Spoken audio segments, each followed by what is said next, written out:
Good morning, അസ്സാം വലൈക്കും. നിങ്ങൾക്കറിയാം, I am a property consultant ബാസിത്താണ്. സമയത 4:03. അപ്പോൾ സീരിയസ് ആയിട്ട് എടുക്കുക. ഇത് വീഡിയോ കാണാൻ താല്പര്യമില്ല എന്നുണ്ടെങ്കിൽ ഡിലീറ്റ് ചെയ്ത് കളഞ്ഞു. ഓക്കെ. കാര്യം എന്താ വെച്ചാൽ 3 മാസം മുന്നേ എനിക്ക് കിട്ടിയ ഇൻഫോർമേഷനാണ്.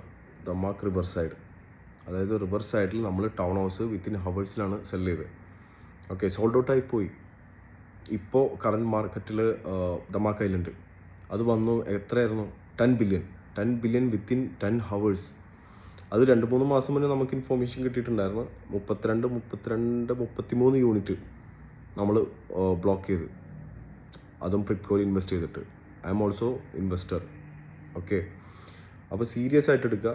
ഇതിപ്പോൾ 4ാമത്തെ കമ്മ്യൂണിറ്റിയിൽ, അതിന് മുന്നേ തന്നെ 3ാമത്തെ കമ്മ്യൂണിറ്റി ആയിട്ടുള്ള ദമാക്ക് ലഗൂൺസിൽ ഏകദേശം 1.2 ആയിരുന്നു starting price.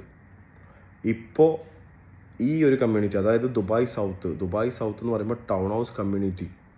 Okay, town house എല്ലാം വിറ്റുപോയതാണ്.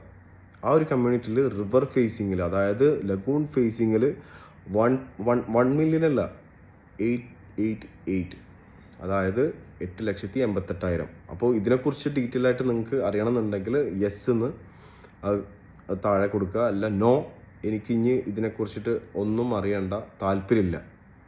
ഓക്കെ, അത് ഫൈനലാണ്.